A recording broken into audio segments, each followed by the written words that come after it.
Kingdom doesn't have a power system. There's no scanning power levels over 9,000, there's no reading someone's chakra, there's no folding to someone's spiritual pressure. It's exactly why it is a story that so many people enjoy. The battles in Kingdom feel more real than other manga. But what if I told you that Kingdom actually does have a power system? Just not one that people would think about at first glance. In Kingdom, power alone isn't necessarily king, but it is the weight behind that power which stands at the top. It is strategy, it is instinct that stands at the top. I know, this power system is so weird, but it works. Think about your last conversation with someone about who the strongest character in Kingdom is. The discussion falls apart pretty quick. Shin slays someone that people think he shouldn't have. Shin struggles against someone that people think he shouldn't have. Or the fact that someone like Roboku is still a monster despite almost never picking up a weapon. It's not that Hara is a bad writer. In fact, he was able to craft such a beautiful power system that goes beyond what typical battle manga come up with. In most battle manga, the power system is clear. Attacks get bigger and bigger, moves get faster and faster, and it's way easier to see the power level that someone is at. But in Kingdom, power, or more so sheer martial might, almost never decides the outcome of a duel, or in the bigger picture, a war. Take Mobu for example. He is arguably the greatest when it comes to sheer martial might, and yet he's sold badly during Baiyo. Then we have someone like Roboku that is much weaker than Mobu, but has dominated many wars. He took down Oki, the most feared general in all of China at Baiyo. He took down Yan's Gekishin, the savior of their kingdom, and he took down Osen at Hango. If Kingdom relied on power alone, someone like Osen would have been left behind ages ago, but he's still here. The most important thing about his loss at Hango was that it only added on to his weight on the way to an inevitable comeback, because Kingdom doesn't rely on just power. It relies on weight, it relies on strategy, it relies on instinct. This is the closest thing that Kingdom has to a power system. It is something that the manga repeats over and over. Weight, or more specifically, the weight of a general. In the wise words of our beloved Oki, war ultimately belongs to its generals. Weight doesn't mean literal weight. In this case, size doesn't matter. It's about everything else that a general carries into battle. Their experiences, win or lose, the lives saved and the lives lost under their command, the resolve to move forward after those losses. It is the same reason why Oki was able to best Hoken in both their duels. Most people know that revenge for Kyo was an important factor. Yes, it added onto his weight,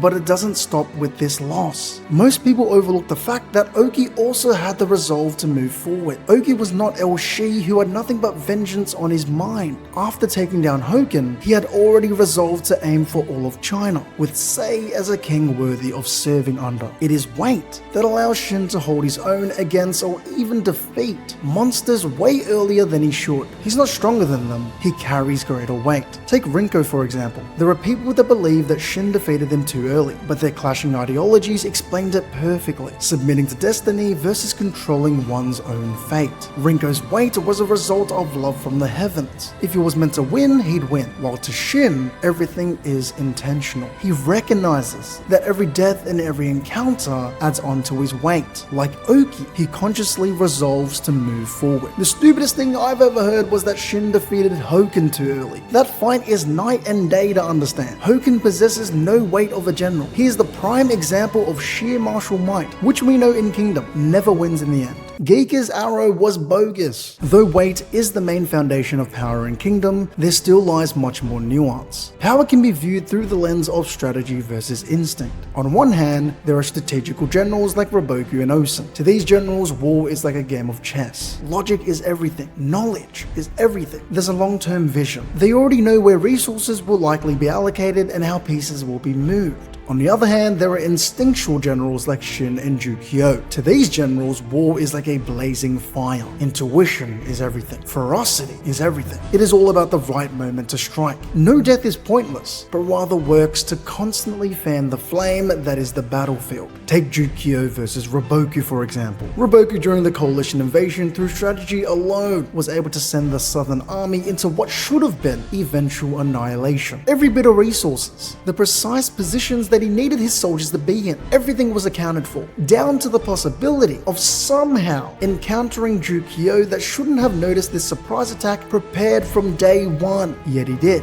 Jukyo, as the pinnacle of instinctual warfare, not only foiled Roboku's detachment strategy by noticing the tiniest of smoke trails, but he also bested his greatest tactic, the Ryudo. Remember what we talked about. Instinct is about the right moment to strike. It might not have been Shin's right moment, but it was Jukyo's. His duel with Hoken allowed Shin to escape to Sai for his right moment to strike. By saying no death was pointless, this also meant Jukyo's. His blazing fire went on to fuel Shin and his remaining soldiers to fight to the last and save all of Chin's existence. There was no greater weight than Jukyo's to fan the flame of Chin's comeback. It is because of this eternal theme between generals that Roboku doesn't need to fight at the vanguard. His strategical nature has allowed him to win wars before they even began. But it is also because of this eternal theme that Jukyo's weight doesn't end with him. It's not an exaggeration to say that Kingdom is at its best when strategy and instinct clash. Roboku is the best piece of proof that Kingdom's power system isn't about sheer martial might at all. He didn't choose to be strategical. He was almost forced. To understand this better, we need to look at Roboku's backstory. During his younger days, it isn't crazy to say that Roboku was a martial beast. That's only looking at his physique. The main indicator of his martial might was his ability to recklessly charge into enemy headquarters and still cut down every single soldier in his way while tanking blades, spears, and arrows. On top of that, speed blitzing the enemy general. But what's all this to someone that not only lost his entire immediate family, but also his cousin, his neighbors, and his friends, all to war? This forced him to become strategical, and obviously did not leave him wanting when it came to weight. And so his true strength was born. His defensive nature all makes sense. He manipulates a general's options before the war even begins. Roboku prioritizing the lives of his comrades and strategy over victory by any means has led to overwhelming victory anyway. His encirclement strategy on Kanki in northern Jiao may be the best example of this. He left just the right amount of Qin soldiers alive so that Kanki would continue north. Yes, he could have used his superior numbers to battle it out against the allied Qin army, but that would have put the lives of his comrades in greater danger. By baiting the allied army in the north, he was able to wipe out the bulk of the Kanki army with little to no effort. He took out not only the most hated army in all of Jiao, but the most hated man. There could be no greater victory than this, and it was all through strategy. There was no one alive but Kanki who took the most Jiao lives. This is why in Kingdom, sheer martial might isn't the scariest thing.